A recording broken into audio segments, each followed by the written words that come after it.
하나님 배지도 않는 천국을 믿으라고 하셨고, 가보지도 못한 천국을 가본 것처럼 믿으라고 하셨는데, 믿을 수 없는 그 천국, 믿을 수 없는 예수의 십자가 대속, 주님이 죽고 부활하시고 승천하셔서 가셨다는데, 또 오신다는데, 도무지 알 수 없는 미지의 세계, 갇혀진 세계, 비밀의 세계를 믿으라고 하셨는데 누가 믿겠습니까? 저희들이 이 세상 말이 아닌, 이 세상 당연한 소식이 아닌 이 천국 비밀을 어찌 듣고 믿을 수 있었는지 상상이 불가하며, 오직 하나님 성삼일체 하나님이 무한하게 쏟아주신 은혜일 뿐이라고 고백하지 않을 수가 없사오니, 하나님 아버지, 이 시간에 이 무지한 저희들, 죄인 중의 괴수들, 지옥에 마땅한 자들, 절대로 믿을 수 없었던 자들, 하나님의 은혜로 믿어지게 되어졌고 보지도 못한 것을 본 것처럼 고백하게 되어지는 하나님의 은혜 입은 자녀들 삼아주신 것 감사합니다. 이것은 이상한 일이요, 우리 힘으로 될 수 없는 일이요, 오직 성령께서 감화 감동해 주시고 우리 마음에 일러주셔서 우리 마음에 믿어지게 해주셔서 믿었을 뿐임을 고백하지 않을 수가 없사오니 하나님 감사합니다. 모든 영광은 당연히 하나님의 것이고, 우리는 평생 감사함으로 신앙생활하며 예배함으로 신앙생활하며 사랑함으로 신앙생활해야 할 줄로 믿습니다. 이 시간에 보이지 않는 하나님 말씀으로 나타내시옵시고, 이해할 수 없는 하나님 말씀 또 들려주셔서 우리로 하여금 성령으로 깨달을 수 있도록 도와주시기를 기도합니다. 우리의 마음을 열어주시고 말씀을 열어주시옵소서. 우리 후대가 성경 언약의 말씀 안에 있음을 보게 해주시고, 후대들이 받을 축복이 언약 안에 있음을 볼 수 있도록 눈 열어주시옵소서. 예수님의 이름으로 감사하며 기도하옵나이다. 아멘. 205장 찬송을 아까 불렀는데 1절에 둘째 줄에 저 배지 않는 천국, 주 예수 계신 곳, 이런 가사를 볼 때 본 적도 없고 배지도 않고 단 1초도 본 적이 없는데, 예수님 2000년 전 이 땅에 오셨다 가셨다는데 그걸 믿으라고 하셨고, 그걸 어떻게 맨정신으로 믿겠습니까? 지정신으로 어떻게 그게 믿겠습니까? 믿어질 수가 없는 거죠. 근데 그 사실을 말씀을 주셔서 믿어지게 해주셨다는 것이 참 신비하고 어떻게 말하기가 어려운, 참 이건 참 귀한 일이다. 이거 어떻게 돼서 이런 일이 있을까? 라는 생각이 들더라고요. 감사할 뿐이고, 그 은혜로 말씀을 또 들려주세요. 그 은혜로 말씀을 또 들려주세요. 그렇게 기도할 수밖에 없더라고요. 감사합니다. 학은복음화 이가 전도운동을 일으킨 골로새란 제목이고요. 빌레몬 1장 5절에서 7절 지난주 읽었는데 그 본문의 말씀이고, 메시지가 1. 전도 경험이 있는가? 내 전도로 영혼이 구원받아 변화된 신앙생활을 하는 것을 본 적이 있으시겠죠?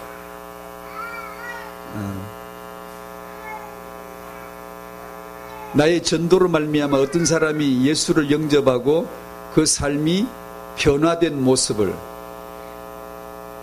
본 적이 있냐고 물었더라고요. 정말 놀라운 거죠. 제가 운전하고 오면서 내내 생각한 게 그거였거든요. 배지 않는 천국을 왜 믿지? 세상에 1000년이 지나가도 세상 역사는 유구하고 장구하고 견고한데, 건축들은 지금도 올라가고 있고, 건물들이 얼마나 많은데, 얼마나 많은 학문이 있고, 어려서부터 얼마나 많이 배우고, 얼마나 귀한 과학들이 지금 나오고 있고, 이런 엄청난 세계 국가들이 있고 지구 역사가 있는데 이것이 잠깐 눈 깜박할 사이 역사일 뿐이고 영원한 세계가 오고 있다. 영원한 시간이 오고 있는데 그걸 왜 준비하는 짧은 시간이다. 그걸 믿으라고? 절대로 믿을 수가 없죠. 정신이 바르다고 생각하면 이건 믿을 수가 없는 거예요. 내 사고가 있고 내 철학이 있는 사람이, 배운 사람이 이걸 어떻게 믿으라고 하겠어요? 게다가 보고 믿는 건 가짜래. 보지 않고 믿어야 된대. 참 신기한 일이죠. 내내 운전해 오면서 저는 집에 나올 때부터 그 생각을 했거든요. 근데 찬송 부르니 딱 그 말이 나오잖아요. 저 배지 않는 천국, 주 예수 계신 거, 주님이 이 땅에 오셨다는 걸 믿으라고? 십자가에 날 대속에 죽었다는 걸 믿으라고? 그걸 어떻게 믿습니까? 그분이 선천하시는데 계시다고? 그걸 믿으라고? 그걸 어떻게 믿냐고요. 근데 그걸 믿고 있잖아요. 성경을 믿잖아요. 제가 정말 이건 어떻게 해야 되는 건지 이게 너무 신비하고 기이하고 하나님이 의도적으로 구체적으로 내 인생에 역사해 주지 않았으면 이것이 우연히 될 일이냐고 이게. 그런 생각이 들더라고요. 그러면서 이 놀라운 복음이 나를 통해서 다른 사람에게 전달됐을 적에 그 사람이 나와 똑같이 지정신으로는 믿을 수 없는 정말 이건 다른 차원의 세계거든요. 그래서 은혜로 말미암아 그도 예수님을 믿고 그 삶에서 하나님 나라를 경험하는 것을 본다, 봤다라는 것은 정말 놀라운 경험이 아니겠습니까? 전도의 경험. 한 지역을 두고 전도하는 것이 있는가? 버려진 곳을 두고 기도하고 있는가? 라는 내용이 쭉 나오길래 저는 거기다가 이렇게 딱 썼어요. 태영아 현장. 우리가 전도를 아는 자라면 부모는 가장 소중한 전도자일 것이다. 태영아는 버려진 곳, 태영아는 황폐한 현장이라는 것을 우리는 알아야 되고 부모가 여기에서 가장 중요한 요원으로서 파송된 전도자라는 것을 우리는 알아야 된다. 정말 타행하는 복음 전도의 최적지이고 황금의장이 아닐 수가 없다. 그럼 타행하는 어떻게 전도하는 게 좋을까? 제가 이제 스스로 이렇게 질문을 넣었어요. 타행하는 어떻게 전도하면 좋을까? 전도 운동 가지고는 안 될 텐데 1, 2, 3 이런 가지고 안 될 텐데 타행하는 그런 거 가지고 안 될 텐데 그래서 반드시 성경적 답으로 소개한다면 정인이라 해야 되겠죠. 정인은 성령으로만 오는데 성령이 임하시면 내 정인이 되리라고 하셨는데 정인으로만 전도가 되겠죠. 정인이 될 수 있다면 제일 좋은 데가 타행하 전도이고 정인으로서가 아니면 지역 전도는 전도 프로그램으로 될 수 있겠지만 타행하는 전도 프로그램이 아니라 정인이 되어야 되겠죠. 정인으로서의 내 삶이 아니면 어떻게 전도할 수가 없겠죠. 그거는 전도 가능치가 않죠. 임신 중에 임신부가 정인의 삶이 아니면 성령으로 사는 삶이 아니면 그 아이에게 단지 주입식으로 지식 하나를 주입해주는 가르쳐주는 식의 복음으로 가지고는 그것을 이제 전도 프로그램은 될 수 있겠지만 전도 프로그램으로 되는 게 전도 아니거든. 정인으로 되는 게 전도잖아요. 정인으로서 되는 게 전도잖아요.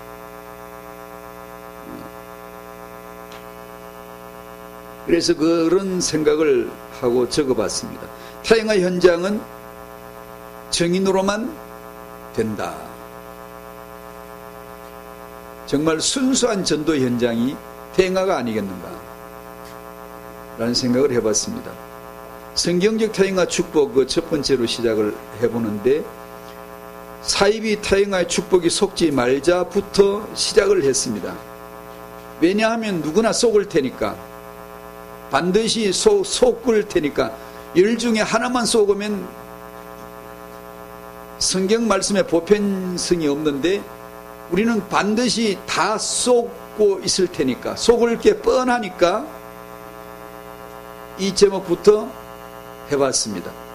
사이비 타잉아 축복에 속지 말자부터 하자라고 제가 마음에 이렇게 정하고 메시지를 전개했습니다. 본문의 말씀이 이따가 끝부분에서 읽기로 하고요. 타잉아 축복은 중요한데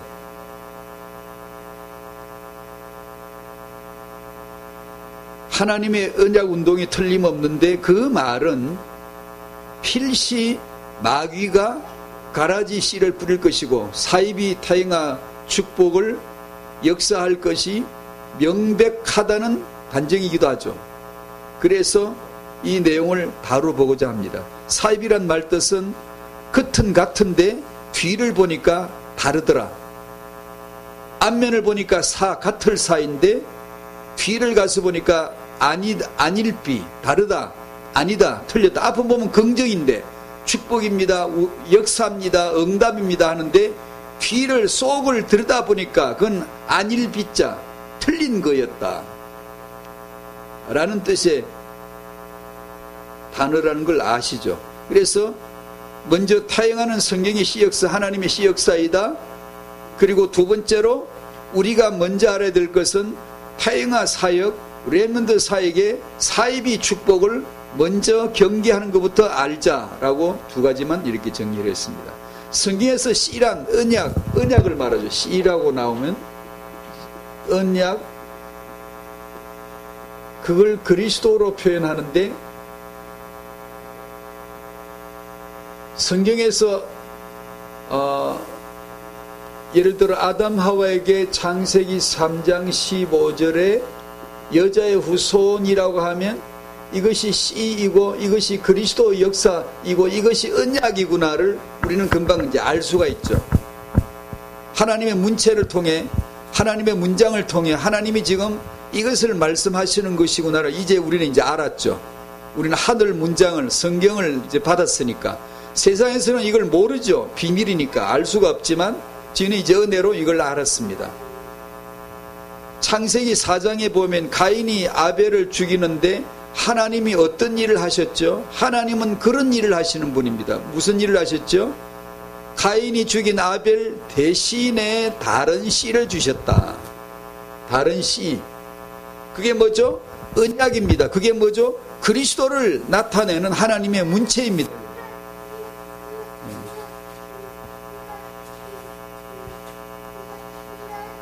뱀이 죽인 아담이 되어서 죽을 씨 예수. 그 여자의 후손이란 뜻입니다. 그게 뱀이 죽인 아담을 대신해서 죽을 씨 예수. 가인이 죽인 아벨 대신에 죽을 씨 예수를 씨로서 이렇게 표현을 하는 겁니다. 창세기 12장 7절에 하나님이 아브라함에게 이 땅을 너에게 줄게 안 하고 네 자손에게 줄게. 그 자손이 씨거든요. 창세기 15장 5절에 아브라함 네 자손을 하늘의 뭇별같이 많게 하리라 라고 자손이란 단어를 써있죠. 그게 씨입니다. 그 부분은 자주 태영아 메시지에서는 자주 인용해서 썼지만 한 번 더 찾아보실까요? 창세기 15장 5절 한번 찾아보십시다. 창세기 15장 5절. 성경에서 씨는 하나님의 아들 그리스도를 표현할 때 하나님이 쓰시는 용어입니다. 창세기 15장 5절 같이 읽으시죠. 시작. 그를 이끌고 밖으로 나가 이르시되 하늘을 우러러 뭇별을 셀 수 있나 보라. 또 그에게 이르시되 네 자손이 이와 같으리라. 아멘. 아브라함에게 주신 약속이죠. 네 자손이란 약속을 주셨어요. 네 자손이 이렇게 많을 것이다. 그러니까 아브라함이 와, 그 자손이 하늘의 별처럼 이렇게 많겠구나 라는 뜻이죠. 그런데 사도 바울이 이 말씀을 받아다가 신약에서 해석을 딱 내려놨죠. 왜냐하면 틀림없이 그렇게 볼 거니까. 이스라엘 백성 12지파 이스라엘 백성, 민족, 국가, 그것을 두고 하나님이 아브라함에게 약속하신 그 약속으로 알겠지요. 그래서 그게 아니라는 걸 바울이 해석을 내려줬어요. 갈라디아 3장을 한번 열어보시죠.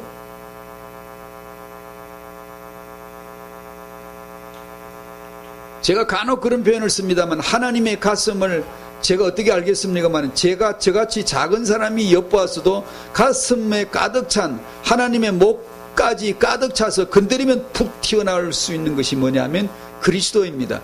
어떻게 내가 그리스도를 설명해 줄까? 내가 어떻게 하면 그리스도를 계시에 알려줄까? 그리스도를 알게 믿어지게 할 수 있을까?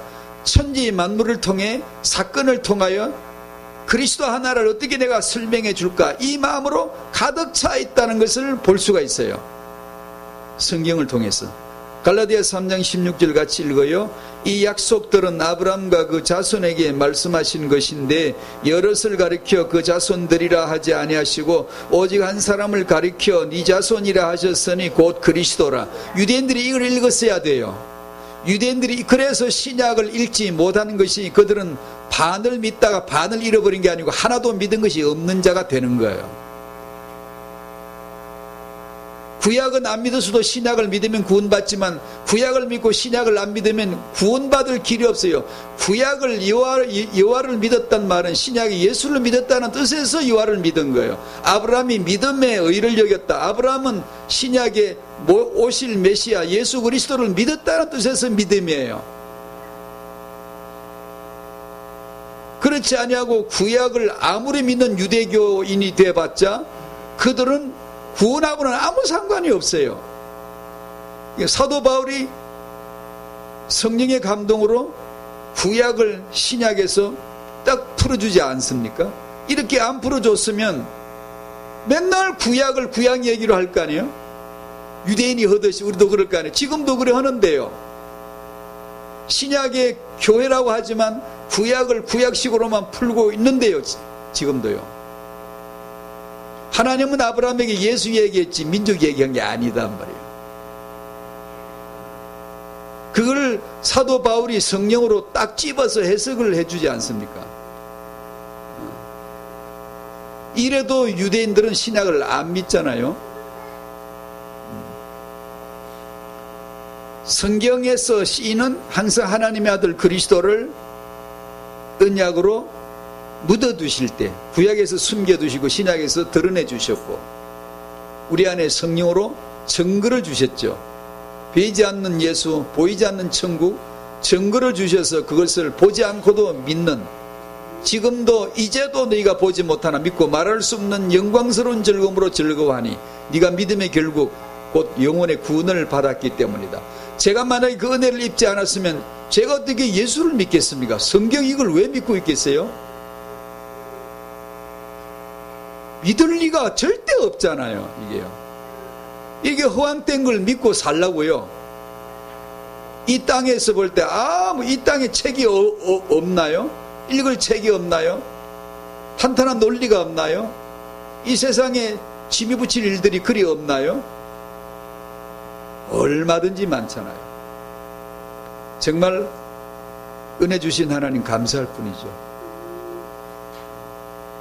사도 바울이 그 창세기 15장에서 그리스도를 본 것처럼 우리도 보게 해주셨잖아요. 그리스도가 구약의 점점이 스타로 별로 박혀있구나. 우주 만물의 구석구석에 그리스도로 박혀있구나. 내 인생 오늘 하루 살았는데 산 게 뭐예요? 사는 게 그리스도라 그러잖아. 로마서에요. 내가 사는 것이 그리스도에 죽는 것도 유익함이니라. 그리스도가 아닌 데가 없잖아요.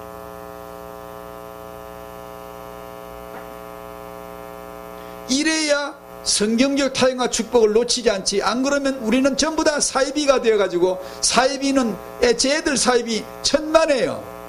한참 눈 안 열린 거예요. 우리 자신이, 인류가 100% 다 사이비예요. 모든 사람이, 죄인이란 말은 모든 사람이 사이비예요. 아닐 수가 없는 게 창세기 3장이에요. 나는 사이비가 아니게 해주는 게 은혜가 아니고요, 내가 사이비인 걸 알게 해주는 게 은혜입니다. 어떤 특정 단체, 소수단체, 어느 다른 사이비 단체에 지목되어지는 지탄받는 단체 사이비, 그들 보고 사이비라고 하는 사람도 사이비예요. 그걸 모르면 걔들 보고 사이비라고 하는 것이 아무 의미가 없어요. 100% 의미 없어요. 그건요.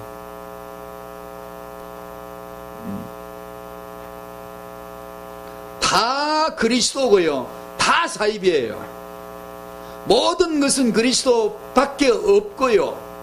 그 그리스도 밖에, 그 그리스도 외에 다른 것은 모두가 다 사이비예요. 다 전부 다 나중심, 육중심, 물중심 사이비예요. 타영아 사역을 해오면서 제가 뭘 알겠습니까? 정말 그에 대해서 문외한인데 해오면서 이 짧은 영적 감각에서도 보여진 거예요. 사람들이 이 타영아에 대해서 생각할 때 사이비가 아닌 게 없어요. 그래서 이 사역은 성경이 중요합니다. 말씀이 중요해요. 안 그러면 나중심, 육중심, 물중심으로 딱 가지고 있기 때문에요. 이걸 깨뜨릴 수 있는 말씀이 아니면 이건 렘넌트 운동이 아니에요. 될 수가 없어요. 이건요. 그런 영적 싸움입니다. 그리고 이건 사람들이 잘 못 알아들어요. 힘들어요. 이게 어렵습니다. 이게. 제가 요한복음 14장을 주일날 강의했는데 제가 단서를 붙여서 이거 어렵다. 쉬운 게 아니다. 그래서 많이 읽고 많이 묵상하고 해보고, 그래서 제가 주일날 오기 전에 미리 보냅니다. 내일 설교에 나올 성경 구절이니까 미리 읽어보라고. 얼마나 하는지 모르겠지만 많이 읽어보고 누워서 눈 감고 성경 요한복음 14장의 그림이 그려질 정도로, 왔다 갔다 할 정도로, 왼쪽 페이지 아래, 오른쪽 페이지 중간에, 위쪽으로 뭐 이런 식으로 눈에 선할 정도로 많이 읽고, 마음에 무슨 뜻일까? 왜 그렇게 말씀하셨을까? 그게 무슨 뜻이에요? 끝없이 많은 질문을 해보라. 물으라. 도마가 물어서 요한복음 14장 6절 진리가 나왔고, 빌립이 물어서 진리가 나왔잖아요. 물어야 됩니다. 계속해서 물어야 되거든요. 영적 생활하는 사람 특징, 질문이 계속 나옵니다. 기도 안 합니다. 기도하지만 진짜 영적인 사람들의 기도는 질문입니다. 하나님 왜 그래요? 왜 그렇게 말씀하시죠? 이거 무슨 뜻이에요? 제가 이래도 되겠나요? 이건 제가 어떻게 하면 좋을까요? 끊임없이 묻거든요. 그럴 때 여러분이 주일날 강단 앞에서 말씀을 받으면 말씀이 와요. 말씀이 와요. 답을 주세요. 도마가 주님 어디로 가는지 모르는데 그 길을 어찌 알겠습니까? 물었다. 예수께서 내가 곧 길이다, 진리다, 생명이다. 이 놀라운 답이 나온 거예요.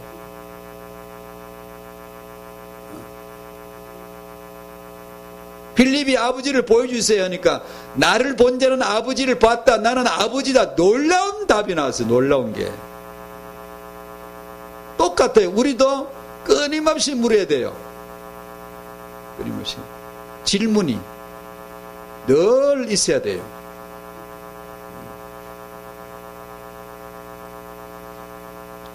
성경에서 쓰이는 하나님의 아들 그리스도를 말씀할 때 쓰시는 단어이고, 두 번째는 성경에서 쓰이는 태영아이다 라는 것을 1번에서 이렇게 소개했습니다.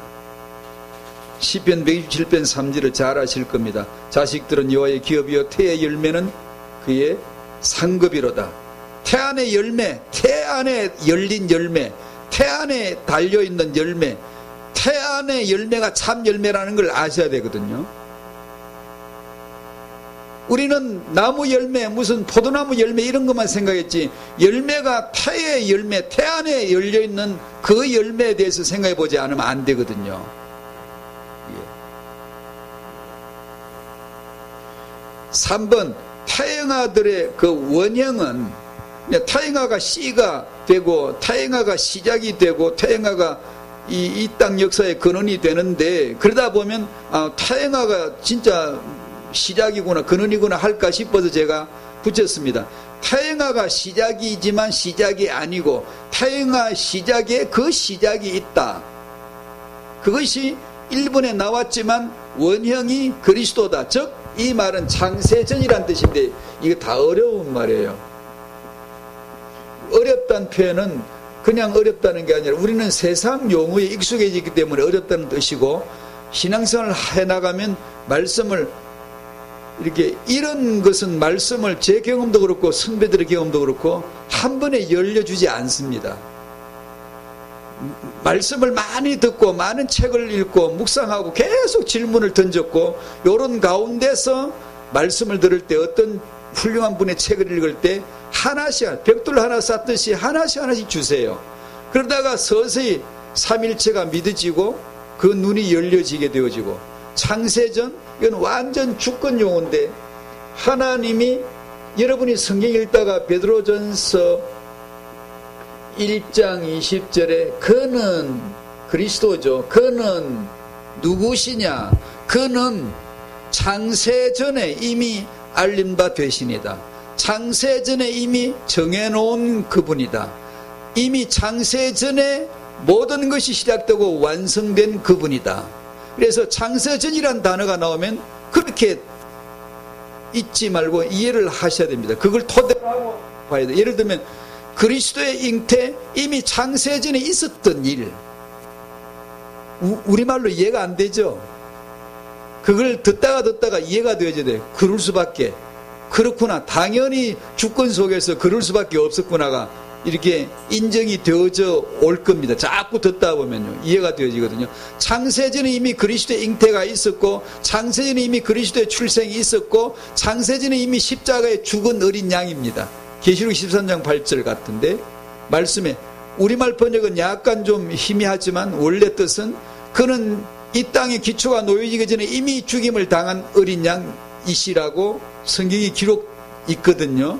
그러니까 창세전이란 말이 나오면 그리스도 안에서, 하나님이 그리스도 안에서 그리스도로 말미암아 그리스도를 위해서 창세전에 시작하시고 진행하시고 완료하신 모든 것이 들어있는 것이 창세전이란 단어예요. 역사는 모두 다 그 이후에 그것을 설명하기 위한 것으로만 주어지는 거예요. 남자, 여자, 모태, 임신, 출산, 이 모든 것은 창세전 원형이 있기 때문에 우리 이 역사 속에 보여지게 되는 거예요. 주어지는 축복입니다. 그 원형을 설명하려고 하나님은 그리스도를 설명하는 것 외에는 뜻하지 않아요. 저는 과감히 얘기할 수 있어요. 성경 66권은 하나님이 그리스도를 위해서 그 외에는 하나도 없어요. 하나님은 하나만 딱 언약이에요. 그리스도가. 그 그리스도는 창세전 그리스도예요. 그리고 창세후란 말은 그 창세전에 이미 완료된 것을, 이루어진 것을 위하여서만 존재하는 거예요. 절대로 피조물은, 역사는, 남자 여자는 주체가 없어요. 객체일부 대상일 뿐이에요. 주체자는 하나님이고 주체는 그리스도예요. 우리는 주인이 아니에요. 인본은 그래서 사탄이에요. 인본은 그래서 지옥이에요.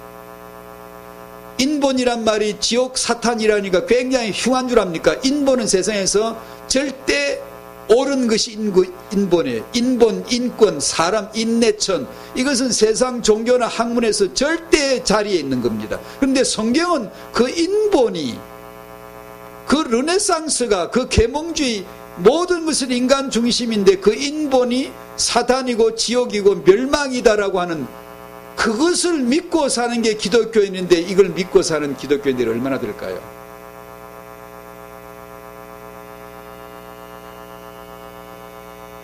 쉽지 않거든요. 우리는 나중심, 육중심, 물질중심으로 딱 이렇게 잡혀있기 때문에.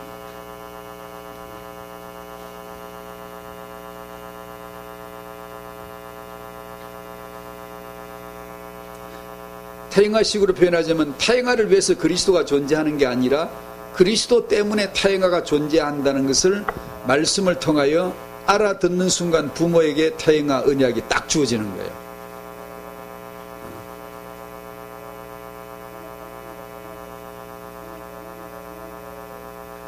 그것은 아마 피곤한 영적 싸움이 될 거예요. 왜냐하면 우리는 다 원래가 사이비 본성을 가지고 있기 때문에 그게 안 들려요. 그게 안 들려요. 사람들이 많이 모이는 곳을 여러분 금방 알 수 있어요. 왜 사람들이 많이 모이는 줄 압니까?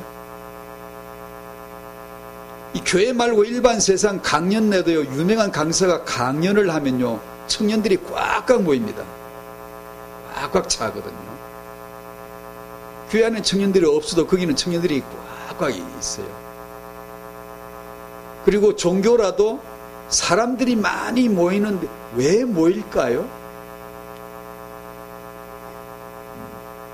어렵지 않죠. 왜 모이는가가 알 수 있는 거 어렵지 않아요. 거기는 인본, 사람 중심이 딱 있어요.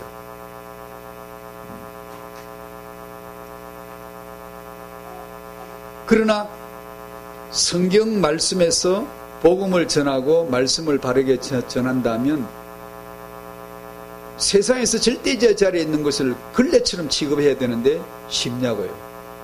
듣지 않죠. 못 알아듣거니와 제대로 알아들으려 그러면 차라리 마귀처럼 덤벼들어야 맞죠. 사도행전에서 복음을 바르게 전한 사도들에게는 언제나 돌이 날라왔죠.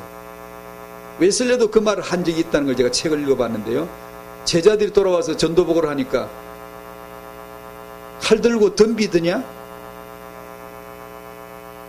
물었거든요. 네가 바르게 말씀 전했으면 누가 칼 들고 덤볐을 텐데 꼬꾸라져서 회개하더냐? 너 죽이려고 돌 들고 나오더냐? 그 두 가지가 없지 않았을 테다라고 이렇게 했거든요.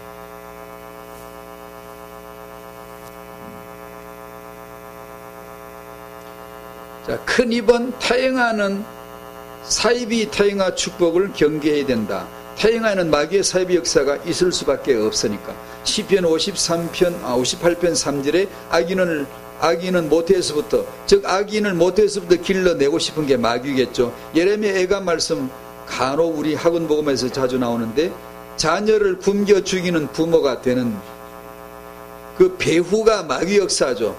요즘 부모들이 아이를 옷잘 입히고 잘 먹여 잘 키우는데 어떻게 자녀를 죽이냐고요? 영적인 표현이죠.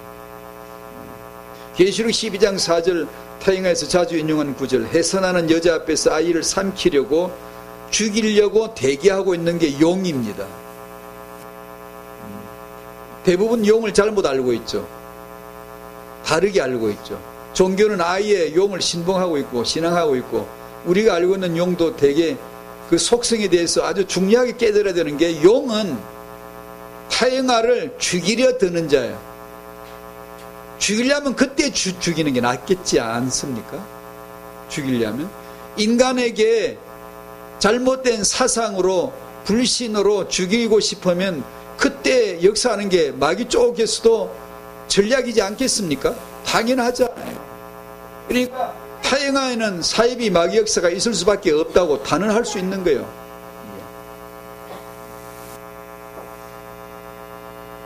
인간의 본성이 사이비이기 때문에 이것을 아주 미리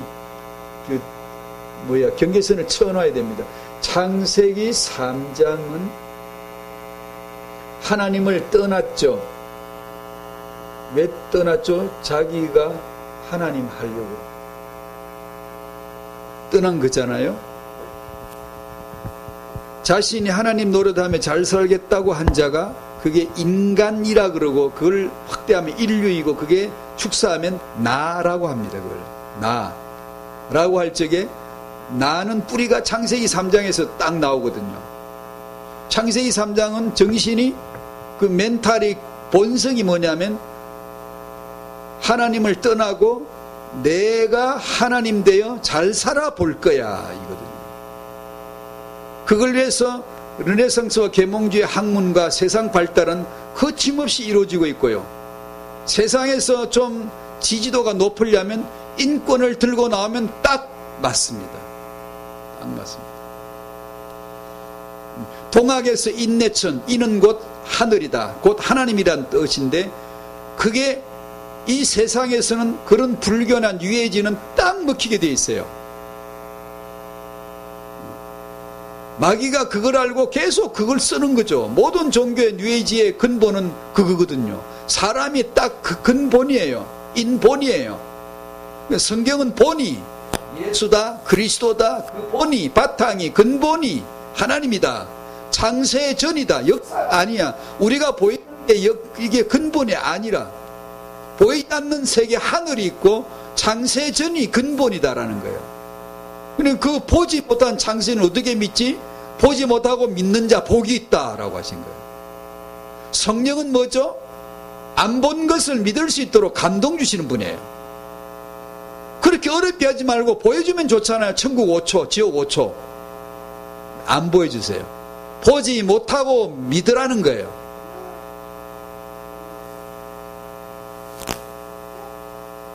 그래서 빌립은 아버지 보여주세요. 그러니까 너 봤잖아. 언제 봤는데요? 날 봤잖아. 나를 본 자는 아버지 본 거야. 그럼 우리는 빌립도 아닌데 예수님 얼굴 본 적은 없는데 언제 봤나요? 봤죠. 호라오. 바라본다, 앙망한다, 믿는다는 뜻은 눈으로 보는 게 아니라 마음으로 이해한다는 뜻의 단어를 원어는 구별해서 착착 다르게 썼거든요. 전부 다르게. 우리말 성경은 그냥 보고인데 원래는 전부 다 뜻이 달라요. 단어가 틀려요. 하나만 딱 용인되죠. 마음으로 이해돼요. 마음으로 깨달아서 마음으로 받아서 믿어지는 것, 그것만 보지 못하고 믿는 게, 그걸 갖다가 보고 믿는 것. 빌립은 예수를 보고 본 것이 아버지를 본 것이, 우리는 예수를 본 적도 없는데 아니 보았어요. 어떻게? 마음으로 믿어진 것이 본 거예요. 예수님이 그것을 설명을 10서랑에서 여러 구절을 통해 계속 해주세요. 나를 본 것이 뭐다 라는 것을. 그래, 설교가 있다면 그런 말씀을 풀어주는 거죠. 그걸 모르면 뭘 환상을 봤다, 뭘 들었다, 이런 게 이제 나오는 거예요. 이제 그러면 사람들은 그 카리스마에 그냥 눌리는 거예요. 저 사람 뭘 봤대, 보고 왔대, 뭘 들었대. 가짜예요. 성경에서 말한 믿음은 그런 게 아니에요. 그렇게 해주질 않아요. 절대로.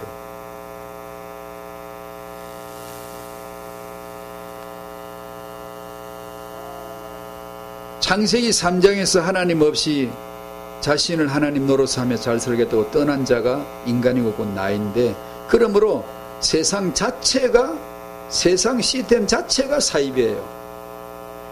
세상은 그대로 아무리 잘 살아도 지옥 가요. 그 자체가, 조직 자체가 사입이에요. 거기서 훌륭한 사람이 나와도, 학문이 있어도, 점잖은 도덕이 있어도 그 자체가 사입이에요. 어떻게, 무슨 기준으로? 복음, 예수가 그리스도라는 기준으로 볼 때 사입이에요. 그렇게 옳은데, 너무나 맞는데, 훌륭한데 어떻게 사입이가 되지? 이해가 안 되죠. 지정신으로는 절대 분별이 안 갑니다. 그래서 교회를 안 다니는 거예요. 안 다니는 게 맞아요. 어중간하게 다니면 복음 몰라요. 안 다닐 사람은 안 다니게 해둬야 돼요. 예수님 말씀 왜 해주신 줄 알죠? 믿으라고요? 천만에요. 이는 믿고 저는 안 믿게, 못 믿게 하려고 말씀해 주신 거예요. 못 믿을 자는 못 믿게 해줘야 돼요.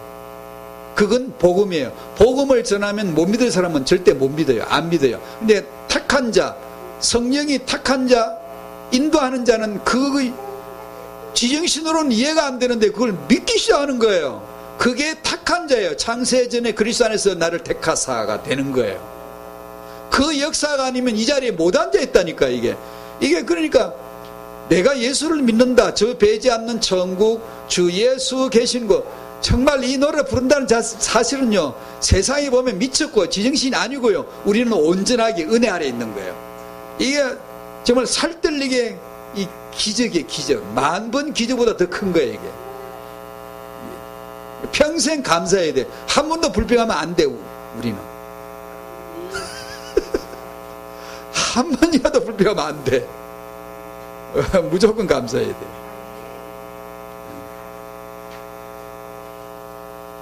세상에서 일어나고 있는 일들은 정치건 뭐 사회 다반사 많은 일들이건 또 기독교 안에 일어나고 있는 일들이건 이런 건 그건 뭐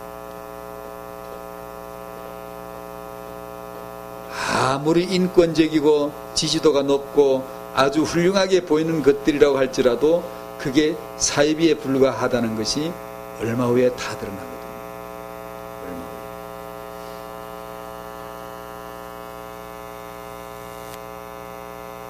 후에. 그래서 세상 타행과 축복은 인본주의요, 종교적이요, 학문적일 수밖에 없는 거죠. 당연한 얘기입니다. 이게. 나중심, 물질중, 성공유심. 세상에서 최고는 최고다, 엄지척, 최고다 나오는 것은 최악의 죄일 가능성이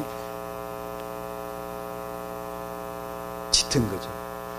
아니, 더 정확히 좀 부드럽게 말하려고 제가 그렇게 한 거고요. 최악의 맞습니다. 세상에서 최고라는 것은요, 항상 최악의 죄입니다. 아니, 어떻게 그럴 수가 있지? 예, 그럴 수가 있습니다. 그게 예수만 그리스도란 이 근원을 놓고 보면 쫙 갈라집니다. 정확하게 그게 보입니다. 안 그러면, 그래도 그렇지. 설마. 이 분별치 못하는 기독교 우리들의 타행과 축복을 잘 경계할 수 있어야 태행과 사역자가 될 수 있습니다. 태행과 전도학교가 될 수 있어요. 제가 보기에는 그래. 적어도 기독교라는 말의 가면 속에 감추어진 기독교 심리학, 기독교 상담학, 기독교 교육학이 절비하게 많습니다. 하다못해 컴퓨터에 사입이라고 딱 치면 성녀보다, 가톨릭의 신부보다 기독교의 목사가 제일 많습니다. 왜냐하면 말 잘하거든요. 성녀나 신부는 말솜씨로 설교하지 않습니다. 그냥 자연스럽게 얘기하고, 저도 지금 열내가지고 말을 합니다만은, 모르겠어요. 제가 말솜씨 있다고 생각하지는 않습니다만.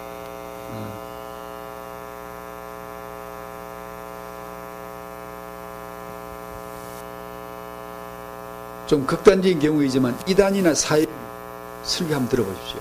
말 잘합니다. 설득력 있습니다. 카리스마가 대단하고 뭘 봤다는데, 들었다는데, 나는 특별하게 하나님이 찍어준 뭐라는데, 그게요, 그 10만 명, 그 많은 사람들이 무식한 사람들이 아닙니다. 다 나름대로 똑똑한 사람들인데 정신이 마비된 채로 쫙 잡혀 있어요. 마비되어 있어요. 성경은 전혀 못 알아듣는데 성경을 엉뚱하게 풀어주는 것에 대해서 정신이 마비된 채로 그냥 사로잡혀서 딱 잡혀 있어요.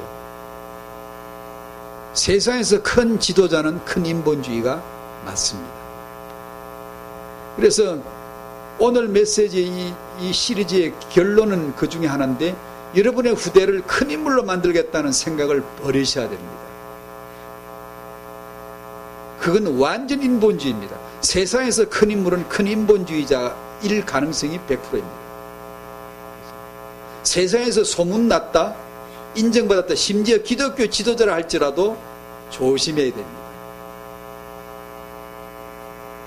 똑같은 죄인에다 똑같이 인본주의, 똑같이 창세기 3장 배경 타고 누구는 별다르게 다른 줄 압니까? 똑같은 인간입니다. 그런데 뛰어나다, 조직력과 리더십이 뛰어나다, 말솜씨 능력이 뛰어나다, 웅변과 설교가 뛰어나고 논리가 아주 좋아서 사람을 설득할 수가 있다. 이건 거의 바로 위험한 겁니다. 그래서 사도 바울이 그러는지도 몰라요. 나는 말에는 조라다. 말이 형편이 없었다라는 거죠. 바울의 설교 듣고 설교 웅변, 야 설교 좋다, 그래서 믿은 사람이 있는 게 아니라 성경을 가지고 예수가 그리스도라는 당위성을 풀어줬기 때문에, 유대인들에겐 그것이 딱이거든. 딱 맞는 설교잖아요. 그래서 믿었죠. 그래서 꺾였죠.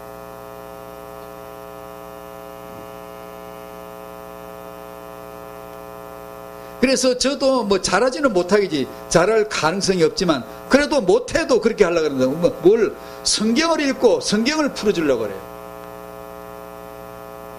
안 그러면 저도 설교할 거 아니에요. 설교자는 설교하는 게 아니라 성경에서 하나님이 말씀하신 것을 풀어주는 자이거든요.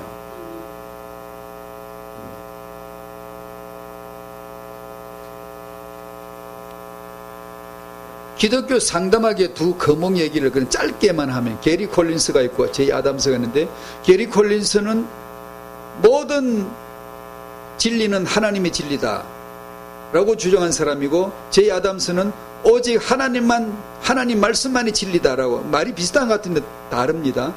모든 진리는 하나님의 진리다. 그러니까 이 진리를 설명하기 위해서 모든 학문을, 좋은 것을 다 동원하는 거예요. 풀이 이렇게 성경을 설명할 때도 세상식으로, 학문식으로 다 동원해서 사람이 듣기 좋게, 사람이 이해되기 빨리 좋게 해줄 수 있으면 모든 것을 다 동원해서 쓸 수 있다라는 주장이고, 제이 아담스는 하나님의 말씀만이 진리다, 거기서부터 출발해야 되고 그것만 풀어줘야 된다라는 사람이거든요. 그 비슷한 말인데 완전히 다르거든요. 게리 콜린스는 두란노 서원에서 기독교 상담하기는 시리즈 30권짜리 번역된 그 저자인데, 기독교 안에 인기 있죠. 그러나 그것이 혼합된 기독교입니다. 그것이 기독교라는 가면을 쓴 것이죠. 전도가 되고 교회가 부흥되면 진리가 되는 거죠. 예를 들면 이런 말은 좀 극단적인 표현이기도 합니다만, 교인 수가 많은 교회의 목사가 하는 말은 교인 수가 적은 교회 목사가 하는 말보다 진리죠. 그러니까 안 속겠어요? 그러니까 이재록 씨한테 속는 거죠.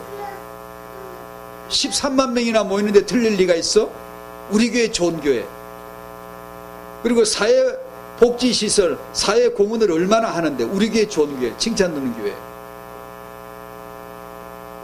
근데 그걸 예수가 그리스도라고 하는 하나밖에 없는 이것을 결론 내지 않은 사람에겐 분별할 수가 없는 거예요. 아무리 분별하려도 안 돼요, 그건요. 성경적이란 말도 역시 가면 속에 감춰지는 게 있거든요. 전혀 성경적이지 않은 사람들이 성경적이란 말을 그렇게 잘 쓰거든요.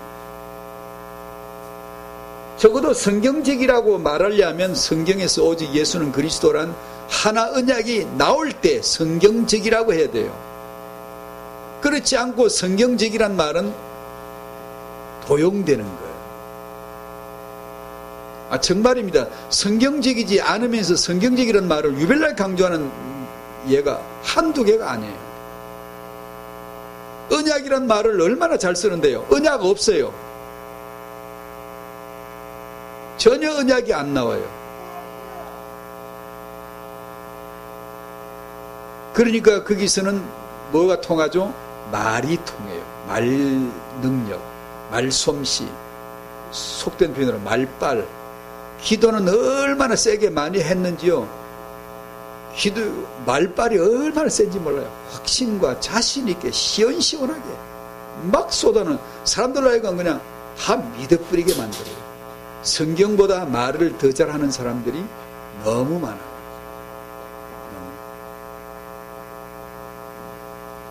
전문사역이란 말의 가면 속에 숨을 수 있거든. 그래, 전문사역은 전문사역이 아니고, 태영한사역은 전문사역이 아니고 언약사역이다라고 딱 정해놔야지. 안 그러면 전문사역 쪽으로 갑니다. 그러다 보면 필요한 것들이 채워지다 보면 나중에는 이제 어느 세월에 어느 곳에 갔는지도 모르게 가 있어요. 그래서 큰 인물, 큰 지도자란 말의 가면 속에 태영아 축복은 그걸 위한 것이 아니라는 것을 잘 아셔야 돼요. 시대 문제를 해결하기 위해서 뭐가 필요할까요? 당연히 지도자 필요하겠다 그랬죠. 하나님은 아니요, 지도자 필요하지 않아요. 오직 예수가 그리스도를 아는 그 한 사람이 필요한 거예요.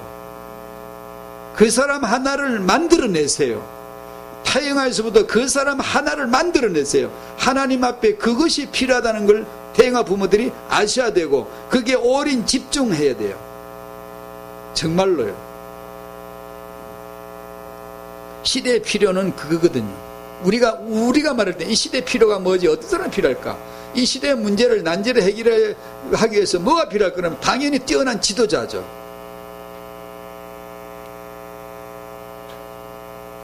뛰어난 지도자는 정말 큰 인본주의자들이에요. 역사에서 보면 높은 산은 그림자도 길고요. 이번 달 서울 청년 특강에서 저는 그 얘기 잠깐 하려고 그래요.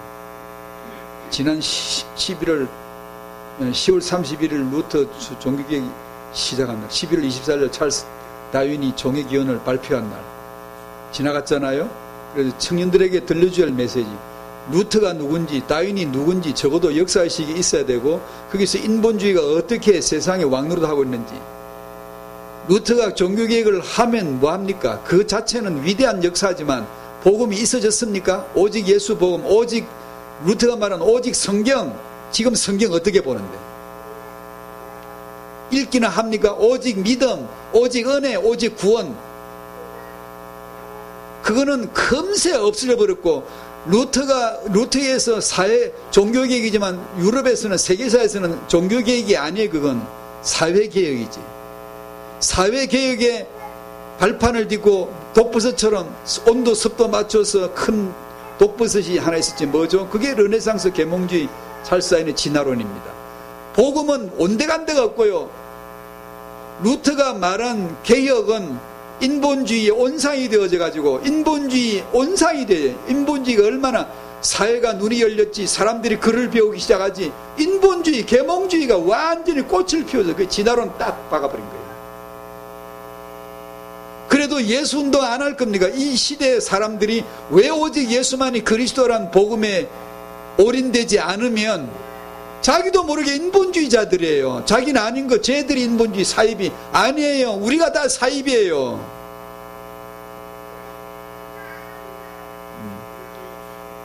이 시대의 문제를 해결하기 위해서 필요한 것은 오직 예수를 그리스도로 아는 한 사람이에요. 그게 어디서 나야 되죠? 타영하죠. 어떻게 부모가 일에 거의 미쳐야 되죠. 나는 이 아이에게 이 언약 하나를 전달할 거야. 이게 순교자적인 양육이에요. 순교자적인 양육.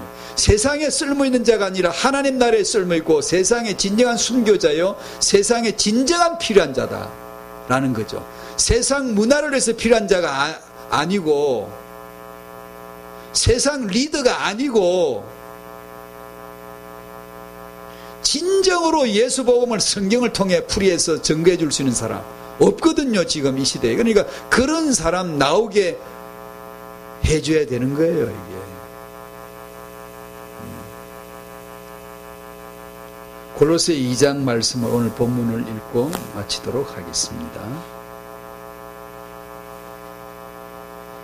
골로새 2장 3절 4절 같이 읽을까요? 찾으셨나요? 골로새 2장 3절 시작. 그 안에는 지혜와 지식의 모든 부하가 감추어져 있느니라. 4절 내가 이것을 말하면 아무도 교묘한 말로 너희를 속이지 못하게 하려 함이니. 8절 골로새 2장 8절 시작. 누가 철학과 헛된 속임수로 너희를 사로잡을까 주의하라.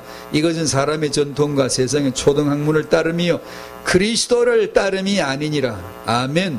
그리스도 아니면 세상이거든요. 그리스도 아니면 인본이거든요.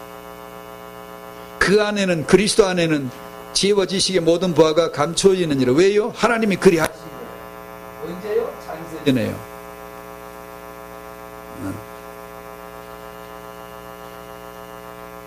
4절에 내가 이것을 말하면, 설교자인 저 같은 사람은 이런 말씀에 딱 잡혀야 되거든요.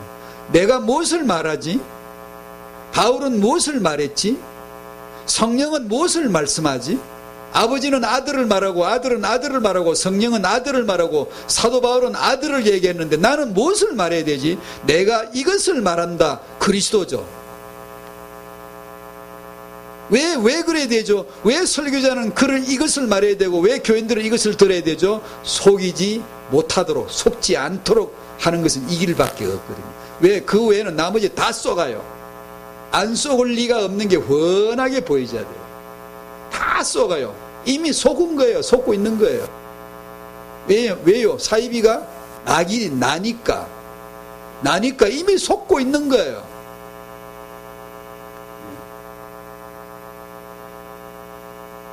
그래서 8절도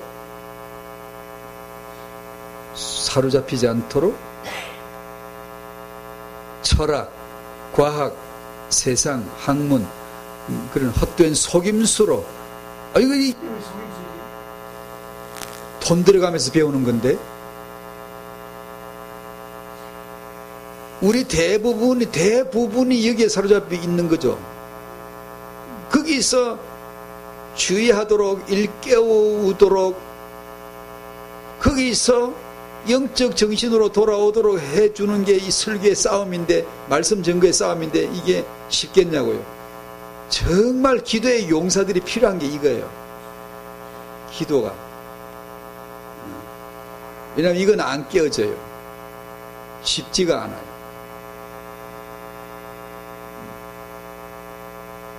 인본을 위하여, 성경도 인본을 위하여 풀어버리지, 하나님도 인본을 위하여 존재시켜버리는 건데요.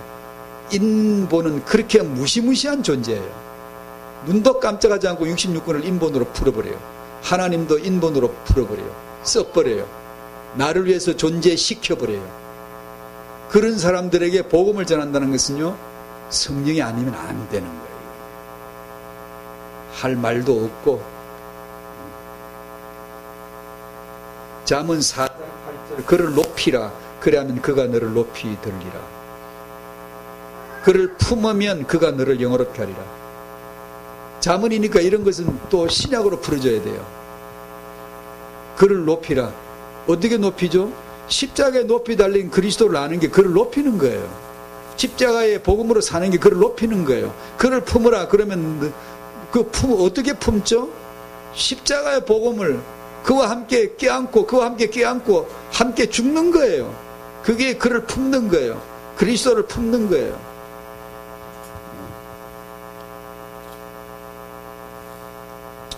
그것이 바로 성경적인 태영아 축복을 받는 길임을 믿습니다.